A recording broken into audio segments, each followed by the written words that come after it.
Brian to stop talking. Sorry. Hello, everyone. Thanks for coming to CBW to our weekly Meet the Artists talks. We're really lucky to be joined by Jake Robbins and Mercy Kelly tonight. Unfortunately, Iris, if you were expecting to see her, she is ill. Again, we do this every Thursday. It's a way to get to know new artists' work or to meet our friends and neighbors that are also practicing photographers or lens-based artists. And when we're lucky, when people are visiting from Brooklyn or wherever California they've come from, we're also very grateful to get to know their work as well. My name is Sarah Danzig. I'm the education coordinator here, and I'm going to introduce our first speaker, who is Jake Robbins.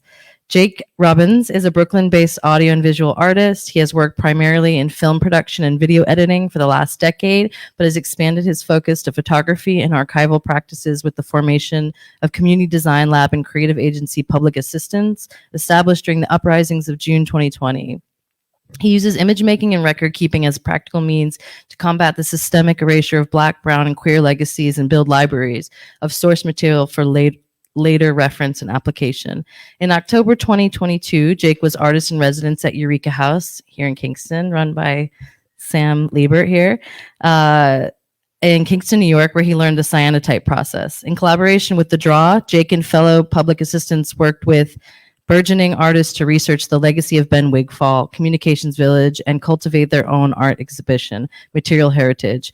Jake's photography has been featured in Paper Mag, Interview Magazine, and New York One. His video work has been on PBS, BBC, Afropunk, Fader, and Pitchfork. Jake creates music as Long Lost Friend, an ongoing project that uses samples, synths, and field recordings to evoke the fragmentary nature of memory. Woo! I'm going to welcome Jake up here.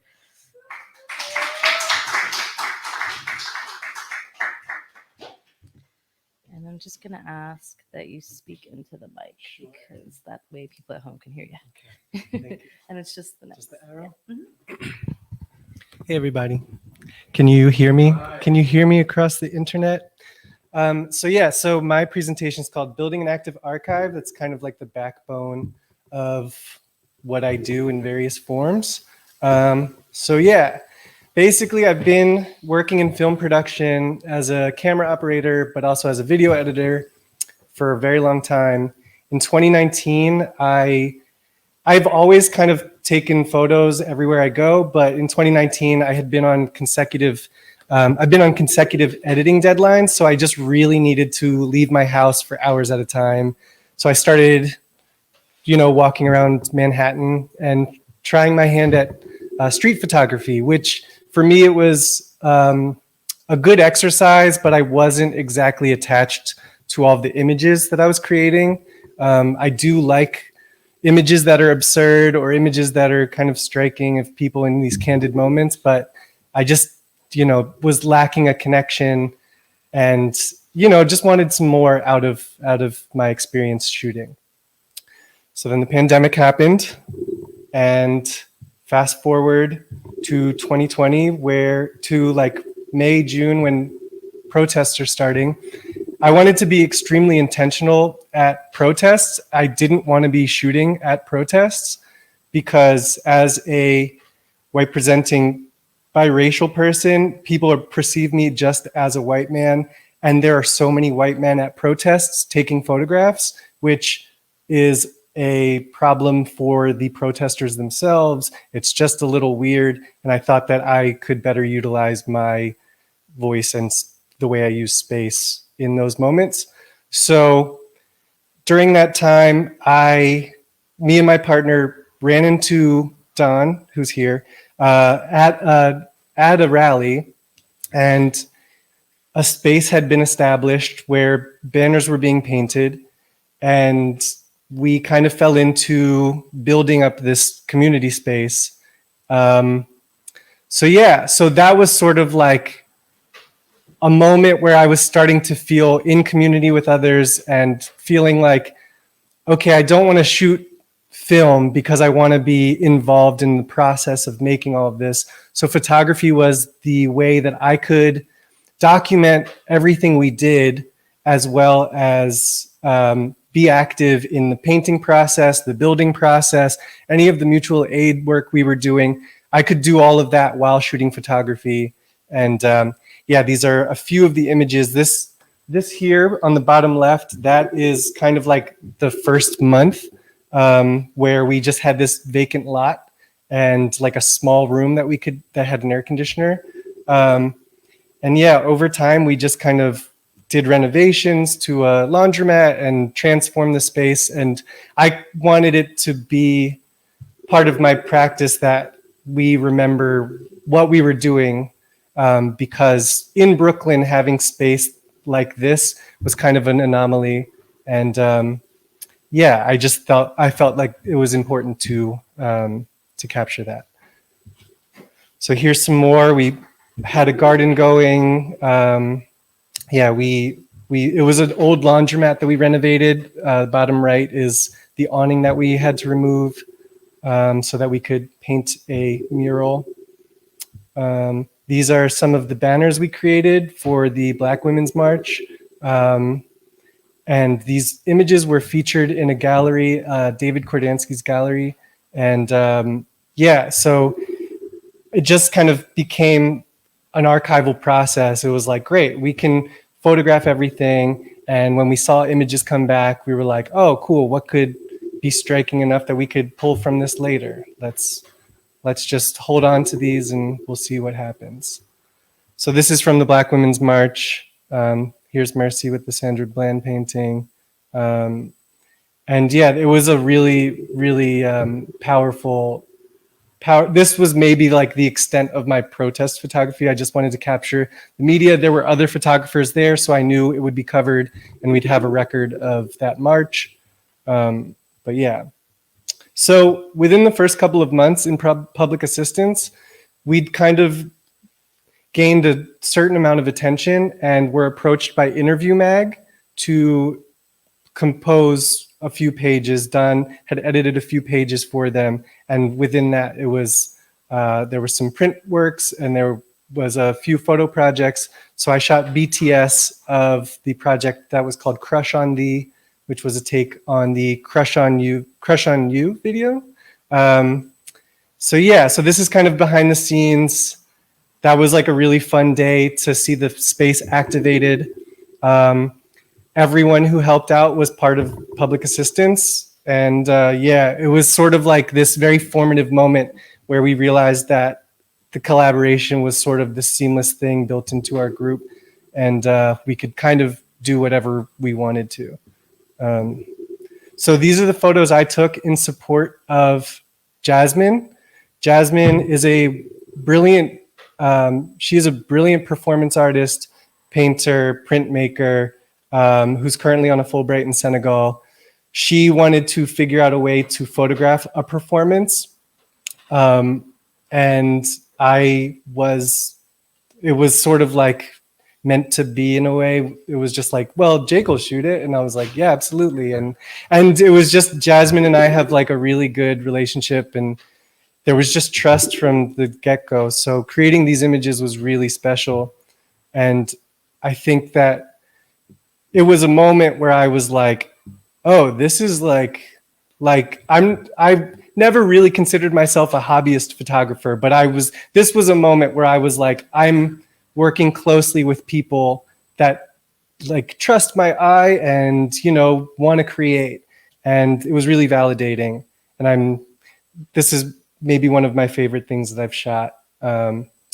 This is also a project that showed us that photography can be iterative. The archive can be active. So this image on the left became the focal point of the first youth mural program we did, where we hired youth from the neighborhood in Crown Heights to conceptualize and paint this beautiful mural.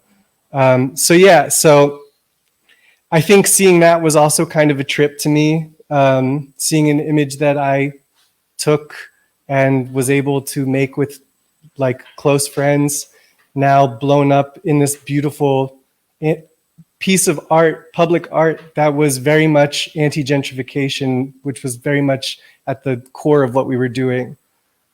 So yeah, the mural was called Evaporate into Happiness. This project was also really cool for me because I shoot mostly on 35 millimeter film, and I got prints made at the photo shop that I go to and gave them to the young artists. And I hadn't really clicked that young people, maybe like younger than the age of 20, don't have like tangible photographs.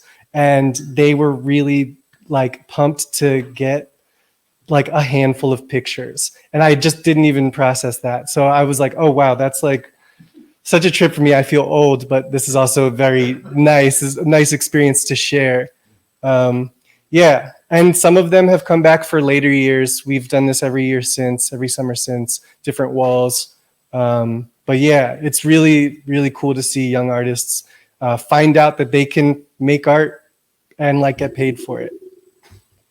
These are just a few more portraits that I took. This is Don painting the sign on the left, Darrell on the bike, Mercy while we were running errands one day, and Elijah, that was on November 7th when Donald Trump was no longer our president.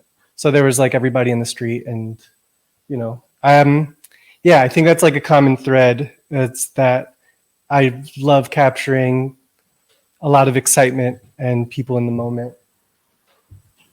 This is a slew of things we did that fall and winter. It was kind of a lot, so I kind of just put it all together.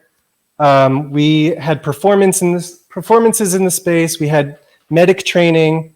We had the renovation itself. There was toy drives. We had vigils. And if you look in the far right side, those three images on the bottom, that whole last column is more or less the last few weeks we were in that space. So there was like, I won't get into it, but there was maybe like we made the place feasible for developers to be like, oh, that's not a trash heap anymore. They're using it. Let's take it back. So we kind of got rushed out, and these pictures, the last thing we did was a vigil for someone I actually worked with many years ago at a restaurant who lived in the neighborhood. And coincidentally, it just all aligns like that. And yeah, that's us moving out in those last three pictures. So that was January, February of 2021. So during that time, when we finally moved out, we wanted to do something that would call attention to just kind of what's possible within our group, but also in the larger picture of things. I think there's a lot of heaviness associated with organizing, with like community work, and there's plenty of that, but I think it was always in our mission to be joyful, and we wanted to do a photo shoot that would be extremely loud and talk about our relationship with community. So me and a few others, Akua and Palma. Akua is here pushing the dolly, and Palma is here with her leg up. They basically styled the shoot. I shot it, and they're like wardrobe stylists in their everyday jobs. So we just brought in a bunch of amazing clothing. And I think what really excited me about this was using these like channels of like capitalism or fashion to talk about community work was really exciting for me, because I am always into like turning things on their heads and, just seeing what else we can get out of an experience. So so here are a few pictures of our neighbors. On the right, we have people that we shared that lot with. They had a restaurant called Sweet Basil. I think it was okay, but they were awesome. They like since we were kind of moved out of the space, they were the ones that were like, yes, come back and let's do this photo shoot together. Family on the left are people that always come by. They were very sweet. It's Miss Shay and fam. We just had so much fun. We did the whole shoot in one day.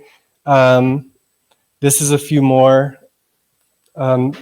Basically, a lot of our references were like ads from the late 90s, early 2000s. So we wanted to give it that extremely bright, exciting feeling. And here's Mercy with our neighbor, Miss Stacy, and our friend Bertoni. I call these the "Hey, how you doing" shots. I love them. They make me feel very good to look at. It was really exciting. This was sort of like a collective effort that was like, yeah, we don't have a space, but we are going to keep making stuff, and we're going to keep being excited and joyful, and nothing's going to get in the way of that. So like, although not having a physical space might slow down production is just only important to what capitalism wants us to do. So as long as we're collectively dreaming, I think we're doing okay. And then in October 2022, I fast forwarded a bit. This was another pivotal moment in my image making process. Don and I had gone up basically for most of the month, if not the whole month. And yeah, we were going to collaborate with The Draw, which is an organization here in Kingston, working with young artists to create an art show.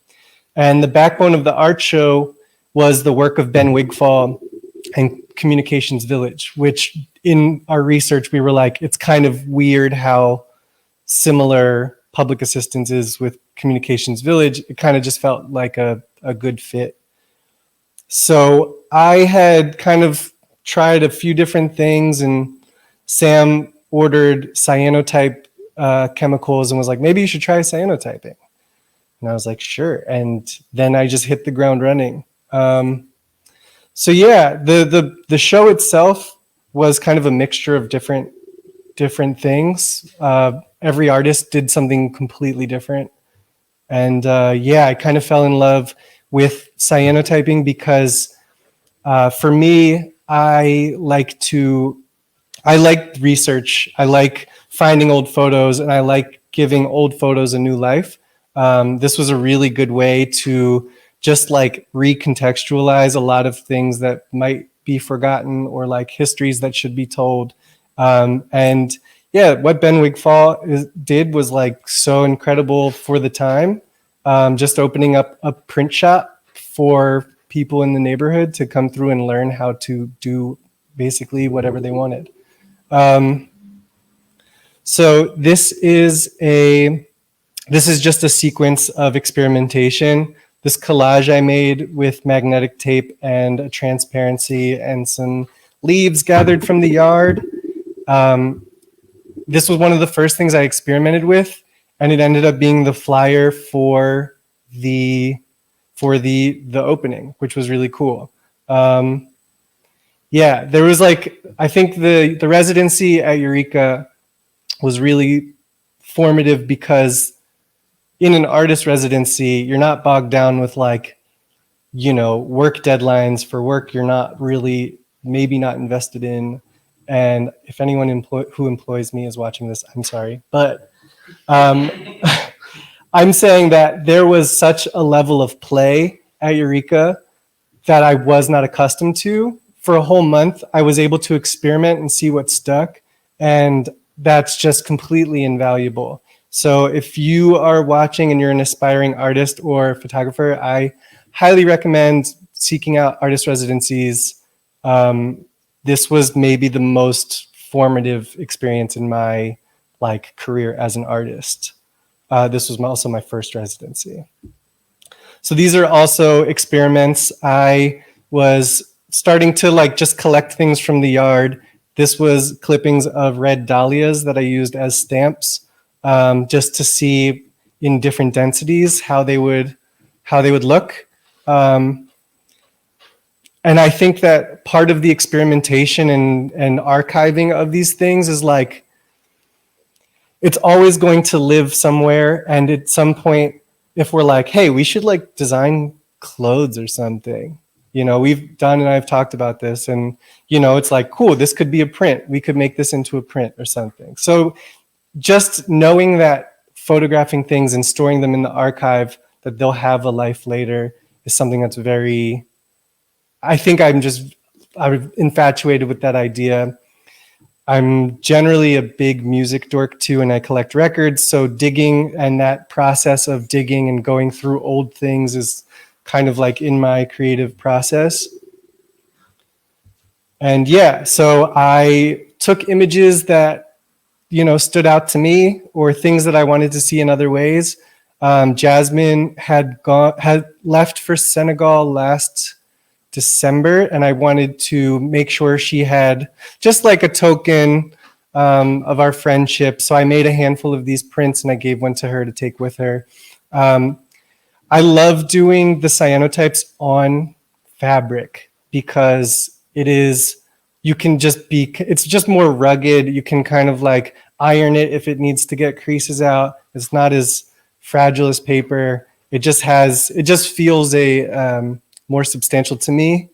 And in my mind, I was like, in my mind, thinking about the post-apocalypse, I was like, oh, for a keepsake, having pictures on fabric is way more practical than having to carry around like a binder of paper. So to me, I thought it was exciting. I was like, cool, I'm creating portable memories, you know, for, you know, the world ending or something. This picture is from my family's archive. These two girls are my aunts. That is my Aunt Wesleya on the left, my Aunt Susan in the middle, and my cousin Claude on the right. There's a lot of family history that I've had to unpack for myself and do the research myself. There is just like boxes and boxes full of photos that no one's touching in my house, in my parents' house. And when I stay with them, I make it a point to just spend a few hours rummaging through the basement to see what I can find. So I found there were some really beautiful images. They kind of lived all over the East Coast. And this one was very striking to me. This is my grandmother, Wesleya, on the side of the road. This was my first cyanotype toning experiment, where I toned it with, I can't remember exactly what I toned it with, but it washed out the print, and I had to reprint it. So if you look closely, I don't know if I can zoom in. Oh, I can. So like, there's a little bit of tan, like beige on the corner there. It's basically like a misregistration because I printed it twice. But I don't know, I felt like this one came out to be like a happy accident. This was one of my favorite prints I've made. And yeah, I think my grandma looks great. So that one's for my archive. I can reprint it for family members when they're ready to receive it. And that's it. Thank you. So if you have any questions, I'm happy to answer them. But otherwise, yes. I like your elaboration. What I like better about it is that nobody stops it. I feel good. Than't you. I can't emphasize it. That's great. Appreciate it. Yeah. You mentioned that, like the space that you're like the images of the space you're moving out of. Where are you guys at now? So yeah, so we actually are in the process of moving into a new studio space. It's a storefront space in Bushwick, and the past few weeks we were redoing the floors, led by two of our friends, Danica and Dennis. So I learned how to lay concrete. It's a very hands-on experience with us. So yeah, so pretty much I think within the next month, our new space will be up and running. Yeah. Hi, Hey. I'm sorry, I just got here, but is it possible you can give me a quick overview of what you're about? Oh yeah.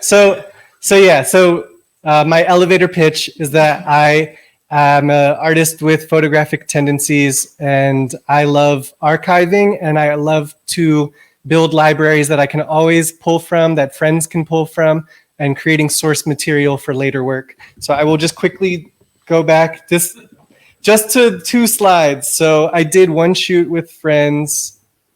Where did we go? Where are we? Here. Right. So this is a great example of iteration and pulling from archive. This is a project I did with 2 lovely friends. And then this photograph on the left became the focal point of a mural project we did later. The mural?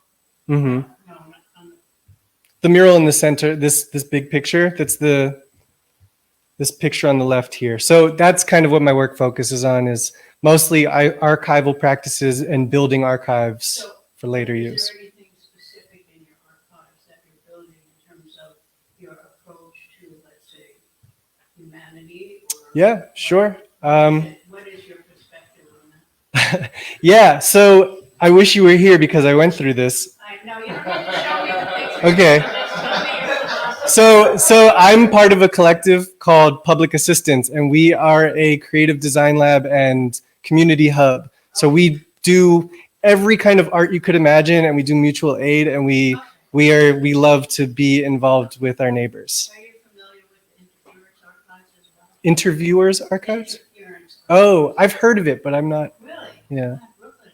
yeah. It's right in Brooklyn. I've heard of it, but I need to dive deeper. Yes, I am. Well, not as an artist, but it's a long story. But. Yes. And, What are you you know working that? on now? Oh, sure. So Josh is, it's a long span. So right now I've been working on, actually I've been shifted focus this winter and been working on a lot of music. But I've been at Eureka the past week supporting a friend in their culinary residency. And in my downtime, I've been making more cyanotypes and more experiments with toning. So I brought a few.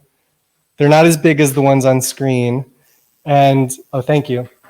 And yeah, so basically this series is, I didn't bring photos that I took. I made prints of photos of things I've been researching or photographs that my partner took that I just appreciated. So this one is Milford Graves, who is a jazz drummer. This is from a documentary called Full Mantis. He is hooking himself up to heart monitors. Part of his process is zooming in on the the waveform and listening to it at a basically microscopic level. And what he discovered was that when he zoomed in that far, it sounded exactly like his jazz drumming. So that's one of these like music memories that I just always have with me in terms of process. And yeah, so I wanted to make a print of that. I've been reading this book about the origins of techno and how it is a Black American art form. And so I started digging for images from Detroit, which is the birthplace of techno. This, I think, is from the early 90s.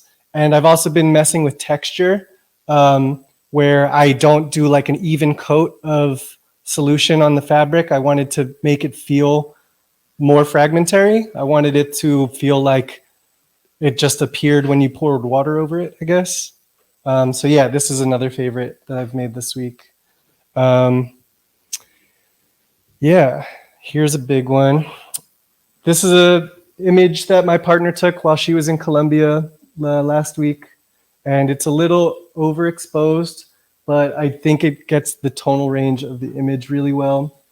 And yeah, there are these big succulent plants that she saw on hikes, and I was like, oh, can I make a print of that? So yeah, that's what I've been working on. A lot of music, but when in Eureka, you work with your hands and you're kind of doing tons of different things. So yeah, thank you.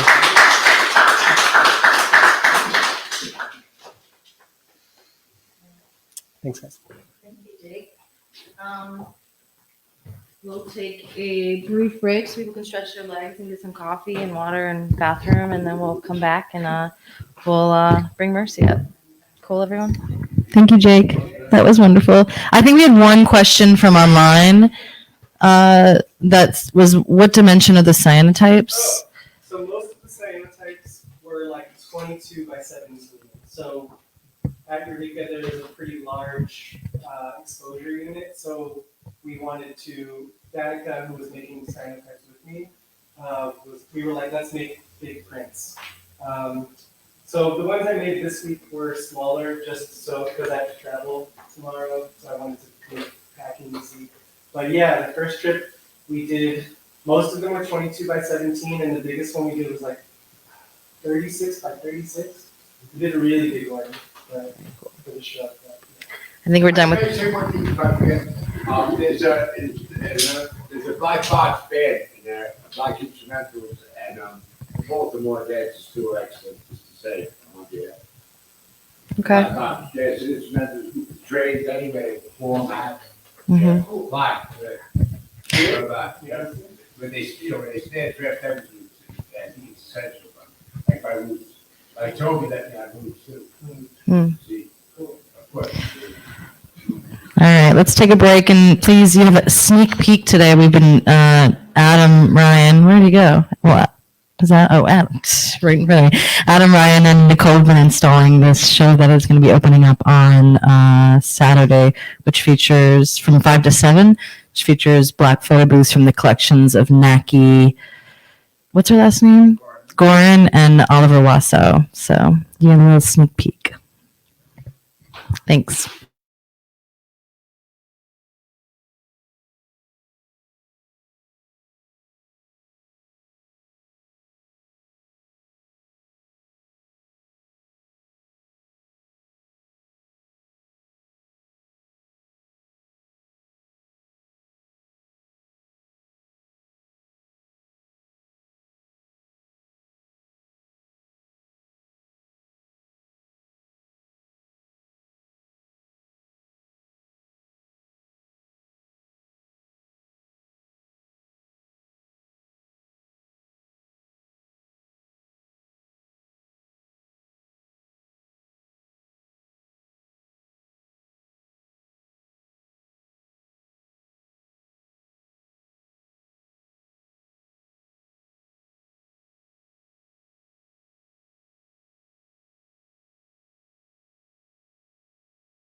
Hello, everyone. Thank you for getting the memo. It's very quiet in here. And thank you for Sam, who just picked up some of Mercy's new books that were printed over at Eureka. Cool. So hot off the press. I'm going to read Mercy's bio. Mercy is a Brooklyn-based Black trans visual artist, model, and advocate who isn't here to be your teachable moment. Mercy's work focuses on the beauty of fat femme body performance as liberation. Mercy is passionate about expanding narratives and understandings of what it means to be trans, moving towards re-idealizing the notion of what it means to have a body. Mercy is interested in the ways we map desire, paying particular attention to how hue, color, size, and shape form our deepest longings. Welcome. Do you want me to raise this up for you? A little taller than me. I'm a little short. I was waiting. Could you hear it then? Let's welcome Mercy. Hi. Oh my God, don't reveal it so fast. Sorry. Shame. I'm going to read a poem to start it, and I want everyone to close their eyes, please. Okay. So this poem is called Stand Up. Today, I got on my knees and asked God to remove you from my muscle memory. Prostrated, I begged the Most High that I might forget you, because how could I love a man who set fire to my peace to keep himself warm? Because I suffered you, I learned an unfun fact. Fun fact, emotional tears have a greater protein concentration, causing them to be stickier, to fall slower, containing a natural painkiller that is released when one is stressed. I was stressed, and you didn't even notice. Sometimes when I came home and wept in the bedroom of my new apartment, I could hear how empty my stomach was. I will never forget you gaslighting me for months.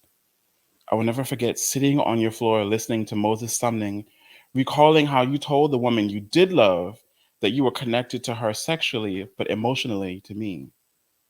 I will never forget the first time being inside her home because she had the courage to tell me the truth when you leaned into cowardice. I will never forget you calling me everything but a child of God and no less than 17 text messages because I asked for space from you. I will never forget your weak apology. Every word of Black women's works suddenly had new meaning to me. And for colored girls, Lady in Green says, somebody almost walked off with all of my stuff. How somebody almost got away with her in a plastic bag under their arm. My God. In those small hours, my childish things were put away by force. Somehow, I'm grateful because the things I saw in you that made you beautiful lived in me all along. And so, I'm going to love smarter. I'm going to move heaven and earth for me. I'm spinning the block on myself for the first time in my life. I'm going to hold myself fast and speak 7 days of creation over my being because who am I if not made in his image? And someday soon, the girl that got discarded will meet the woman who chose not to die and learn that she can and will find her things again. Thank you.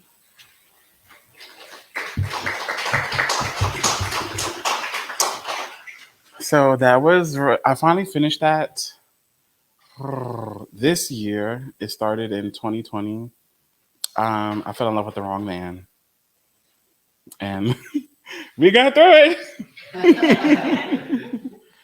So these series of photos are from my book, Southern Goth, which is inspired by the title. The title is inspired by the film genre Southern Gothic. So there's influences of Casey Lemons, Julie Dash, a little bit of Toni Morrison, Beyonce even in one particular picture. I feel like some of us will get it, and if not, I'll point it out. And most of this was taken at Eureka. I was there in December of 2020. I was brought along with by Ellery Neon. I was only supposed to be there for like what, a few days, 3, 4 days, and I expanded it to like a month. Practically, I was like, oh wow, I really like it here. I'm gonna stay. And yeah, the rest is history.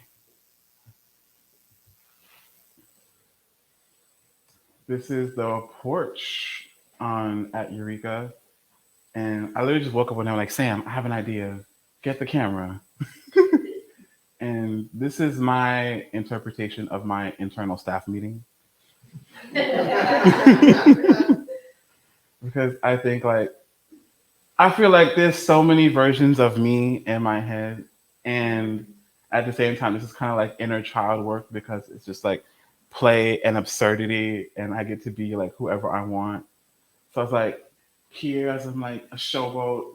And then it's just like me like just admiring it all. And then it's like the mom. Then it's like the hot girl. She's like stunned. Like get into her.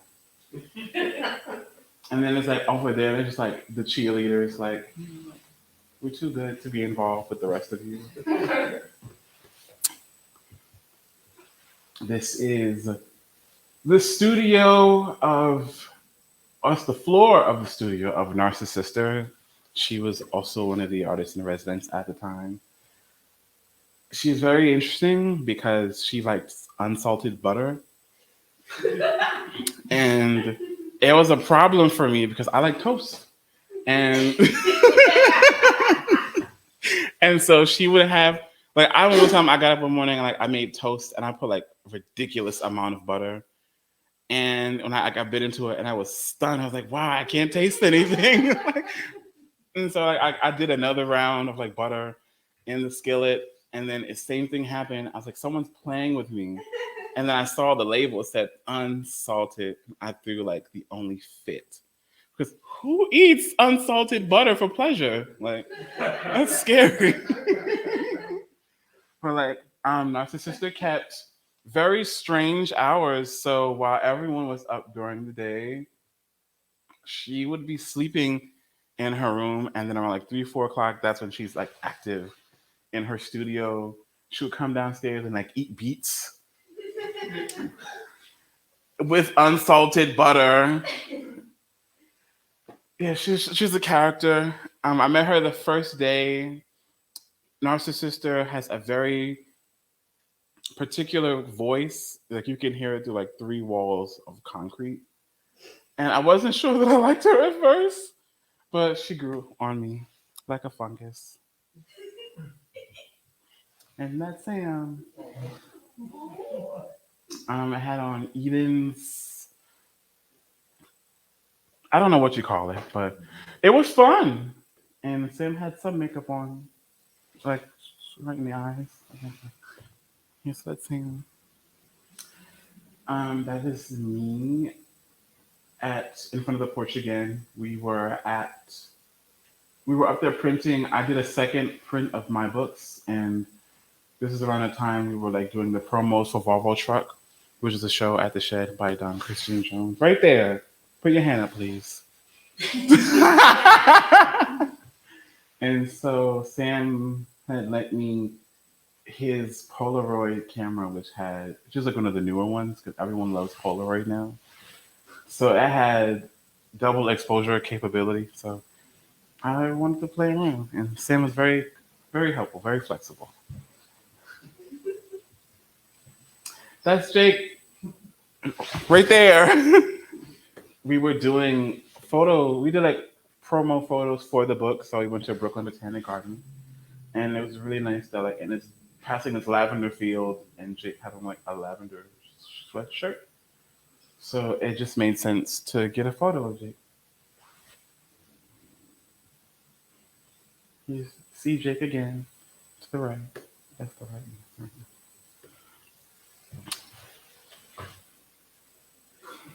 Could you read that for me, Jake? White supremacy is bereft. That's right. We got bereft from Elder Toni Morrison when she did her talk with Charlie Rose. I believe she was talking about jazz. And she said the people who practices racism are bereft, and it's a profound neuroses and a distortion of the psyche. And if you want to see the rest of those remarks, feel free to YouTube it. That's a Disney font that we use because we want to be fun. That's Dawn again. They have a really good hat, and I like hats. So, very simple. We were caught in the middle of a snowstorm. The snow up here is nothing like the city. You get some black ice, they throw the salt out. The snow's gone in like a day or two. That snow lasted for like days out here, and where the house is, it's not particularly population dense, so we can like really roam around. We ended up roaming onto someone's property, and they were very upset at us. So they called Sam. They were like, "Get these people off our land!" Well, we decided to go snowboarding. I did not snowboard because Mercy doesn't snowboard, but it looked really fun. This was how what you see here. This is the Polaroid in its curing process being affected by the cold air.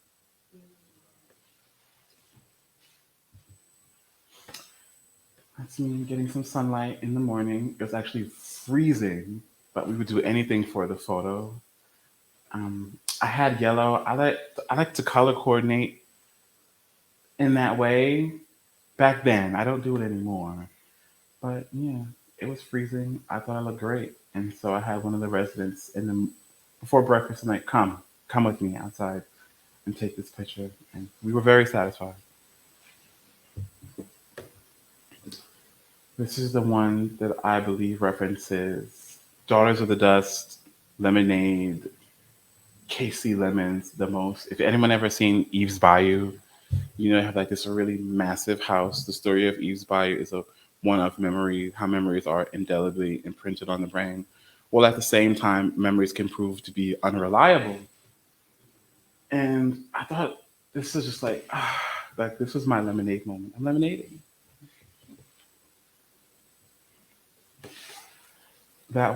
This is my studio. So we were like burning through film. I just told Sam, like, just keep ordering while we're here. Because like, why not? And so I had a Instax wide camera, some disposable Kodak cameras, because I think pictures are important. Like, Jake said, young people, they don't really they didn't like really think that they would have like a physical copy of pictures.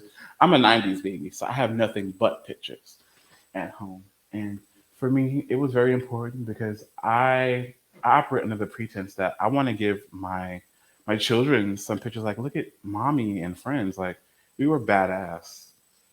Like, it's me in the attic. Very scary. In the attic. Calm, tame shit.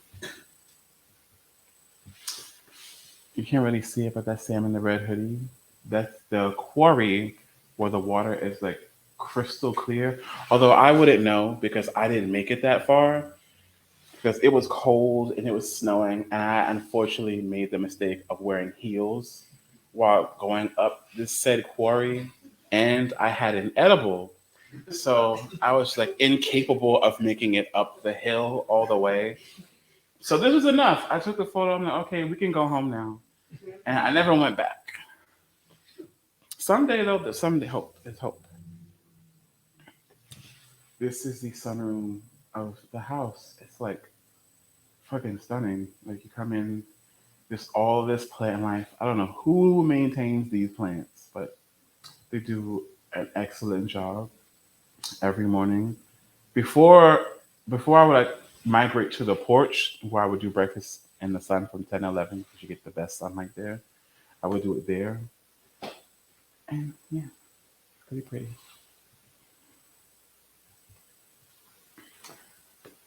That's me embracing being unapproachable. I believe, everyone, they like women to be nice, and I don't believe in nice. I believe in being kind, but I do not believe in being nice. The thing is, I feel like if you would approach me, like I would break into a smile, like I am now, but on a normal day, like no one talked to me, and so it's just like another one or two of those sprinkled in here. This is also Narcissus Sister Studio. So she did a lot of collage work. There was like miscellaneous fur, mask, wigs, heels, like really, really fab.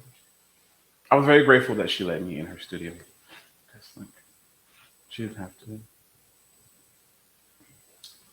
That's the food. So they like to do communal dinners a lot at Eureka, which for me was a little trying because I'm a solo eater. And so it gets really complicated when everyone's like, let's come together and make like this really sumptuous meal. And then everyone who cooks, it's cool. But then whoever eats and didn't cook has to wash the dishes. And all the artists like to use all the dishes in the house, like every tool you can think of. So it gets very annoying when you have to wash like $1 million worth of dishes and tools. And so I'm like, oh, I'm not eating with you guys. I'm going to cook on my own. And y'all can wash those dishes. Like, I want nothing to do with it. Or we'll like come in, sneak a plate, and then like go back in my room before anyone noticed. Unapproachability. Nighttime photo. That's simple.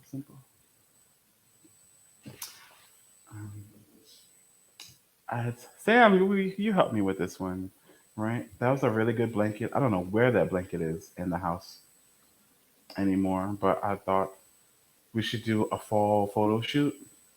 Polaroid, of course.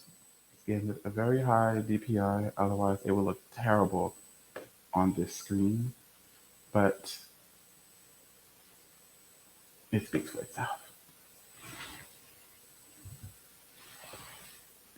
It's me in yellow again. Like I like to capture movement in photos, which is really hard to do on a Polaroid. So you just imagine me like swinging like this while someone gets the photo. But we got it. That's Isabel and her friend Roman. Isabel has like fun hair. And Roman, this is like COVID. So when they asked us, hey, we have some people who want to come and visit us. What do you all think about it? Everyone was so polite. I was like, yeah, come on down. I was like, no, I don't know these people. COVID-19, girl, like, I don't want to die. But he came anyway. And he's like Russian, has a very strong accent. That's me playing in narcissistic furs because I'm a child. And who doesn't like playing in fur and being like ridiculous?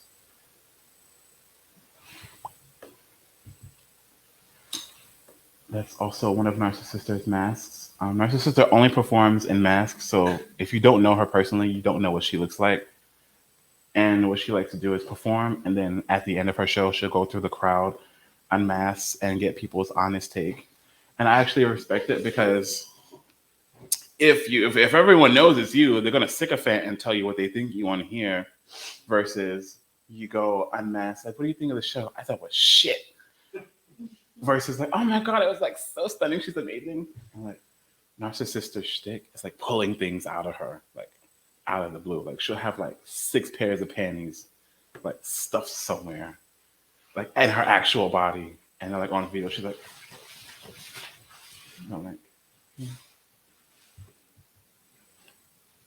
I made sure to take this photo in black and white because historically this country uses black and white to distort people's perception of time. Think of, Black History Month, a civil rights movement that was only about 60, 70 some odd years ago. But due to the usage of black and white, people think it's like the 1800s.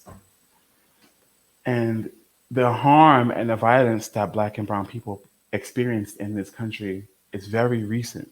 Although America would have you believe it was like hundreds of years ago. That's my mom and my aunt. I'm descended from royalty. You know, me and my mother have a very complicated relationship, but 90s Brooklyn, like, your rock stars, like, we're in a limo, like, look at them, like, and so, like, this was very familiar to me growing up, but I just like how luxurious and grand that, like, these black women were in Brooklyn in the 90s when society says they probably shouldn't be. This is the beach in Kingston. What beach is that, Sam? Kingston Beach. There you have it, kids. That's like Kingston Point. This one is titled Ghost of a Broken Heart. Double exposure, of course. I don't know how this happened because it wasn't cold, but probably like scrunched in my pocket because I keep a million Polaroids on me at any given time. It may not be obvious, but I cut my hair because I had it for like years and my hair was ankle length. So I decided I wanted something new. Hair carries energy. And there was just so much over my 27 years that was in my hair. So I just woke up one day, New Year's to be exact, and said, I'm going to cut my hair. And I went downstairs and cut it. I was so scared. I thought, what if I look grotesque? And I didn't. Like, I look great. This is at the Standard Hotels Club Lebain. So I came in like around opening at like 4 o'clock. Lebain has a pool in the club. I don't know why there's a pool in the club. But hey, so I went at 4, I got a drink, I dipped my feet in the water. And I actually just come from having afternoon tea at the Whitby Hotel with my sister because we're foolish. And I was like, you know what, get the photos. Like, that's Jersey behind me. And this is, I call this one Everywhere. And this is the more recent one at Eureka. And yeah, it's very simple. We are everywhere.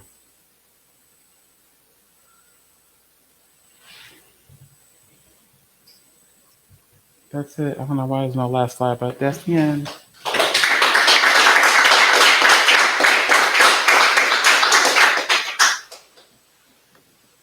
Questions? Yes, Jake. So when did you always take self-portraits, or was there a moment where you were like, I should capture this, I should record myself? Do you remember? I just thought seeing everyone else create like this really beautiful work online, whether it's like print or painted, it's just like, they're writing themselves in the world and I want to write myself in the world too. Like, I think of a quote of Toni Morrison. She says, if there's a book you want to read and it's not there, you must write it. In this instance, for me, like, if there's a way I want to see myself, I have to capture it because no one else can do it but me. So there we have it. I just ran around the property and just edited myself in one by one until we're everywhere.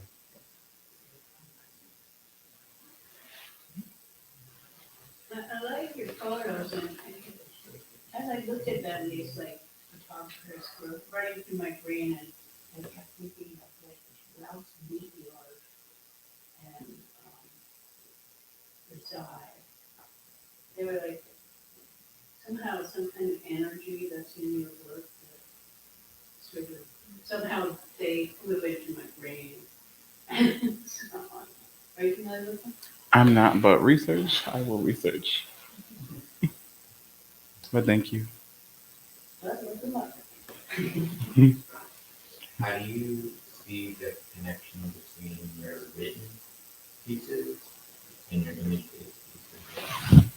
Like, do they feed off of each other? Do they relate? I feel like they feed off of each other in the sense that, like, in my head, I have like a ongoing playlist. I like to think that I'm living in a music video. And then in the writing is almost always inspired by how I'm feeling, by whatever action is happening. And for the most part, I can't write unless I'm doing. How do you choose what you share and when you keep for yourself versus just people in your life? There really isn't a big thought process. I just like, once I create something and I put it out, it's no longer mine.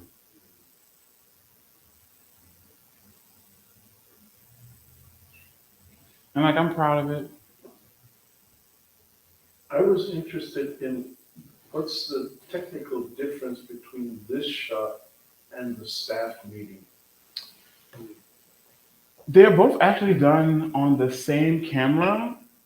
And like, those are the only ones that are digital. Granted, I'm pretty sure I could have replicated the same effect with Polaroid.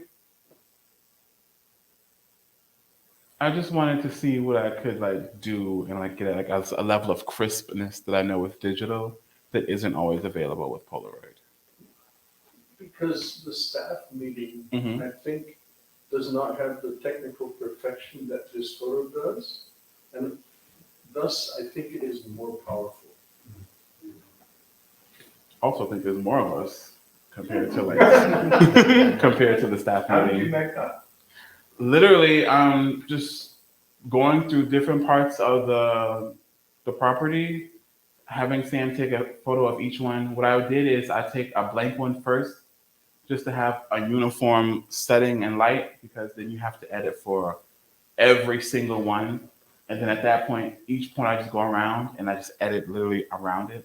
So all this is just one general photo, and it's just me added at each one.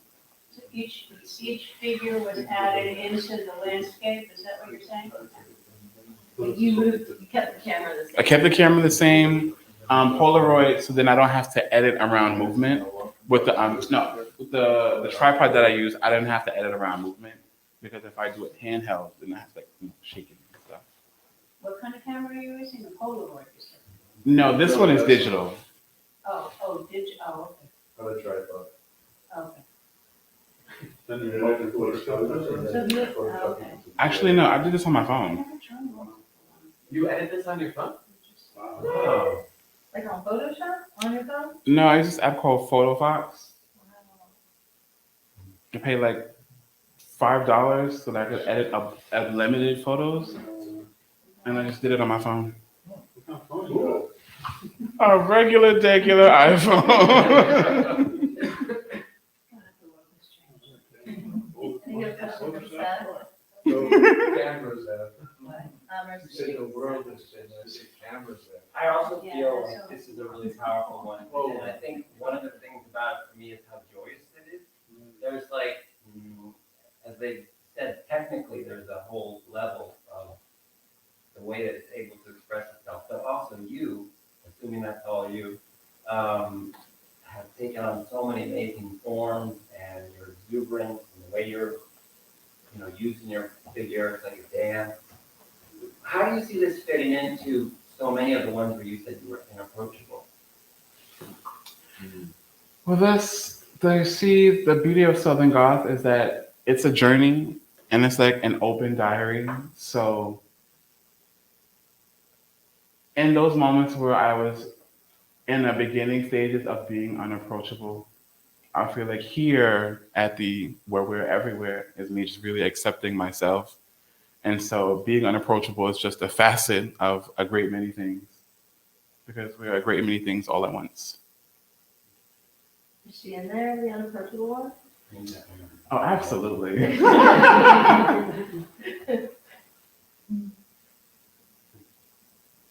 Kind of to relate to some of the things Jake said about archives.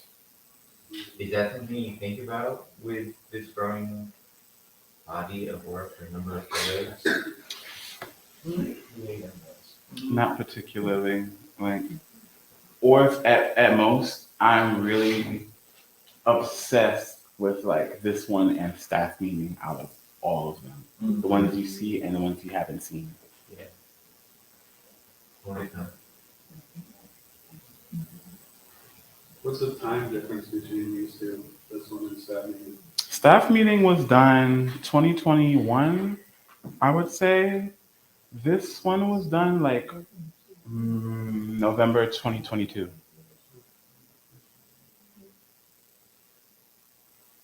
So you're a regular at Eureka. Am I, Sam? Most regular. Is it something that can continue in other spaces, or do you feel like it's sort of specific to that world? I have another one on my phone that I posted at my job. So everywhere can be literally anywhere. Just as long as I have a tripod and a camera and good lighting. I think you're being encouraged to be more. Stay tuned. Yeah, you upload them to your like folders on your phone, and then you do your editing on the phone. They're all on Dropbox. I download them from Dropbox and then, From what? Oh, Dropbox. yep, I take them from Dropbox, download them to my phone to the app, and then just the process of cleaning it up. Always blows my mind, all those new things. That's pretty much it for now. Thank you, Marcy. Thank you.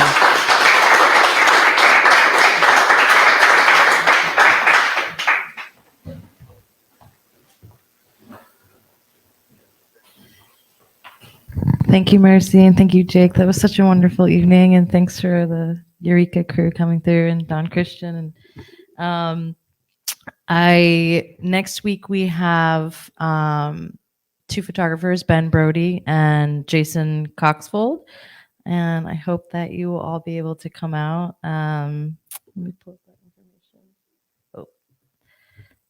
And on Saturday, we have an opening from 5 to 7. So hopefully we'll have some more work on the wall that is not visible now. And we'll have a little party, and maybe we'll have a good playlist if we're lucky. Yeah. Any other things I'm missing, Brian? We're here. We're expanding. We've got a digital lab. We've got a membership. We're going to do all sorts of camps and workshops this summer. So stay tuned. We're just getting started. What's up, Edward? Oh, that's true. Our very own Brian Wallace is going to speak about vernacular photography tomorrow at the D&H Canal Museum in High Falls. So, and what time is that? 7 o'clock. And he literally wrote the book on it, so it'll be very interesting. Oh, yeah. Oh, I'm so sorry. Yeah, and we have some of Mercy's books here, so please come take a look. I believe they're $60, and maybe you'll leave your Venmo over there so people can, or just ask Mercy. And thank you two so much. We look forward to continuing following your progress and watching your work evolve, and public assistance sounds amazing, so I can't wait to see you guys grow. Take care. Thanks, everyone.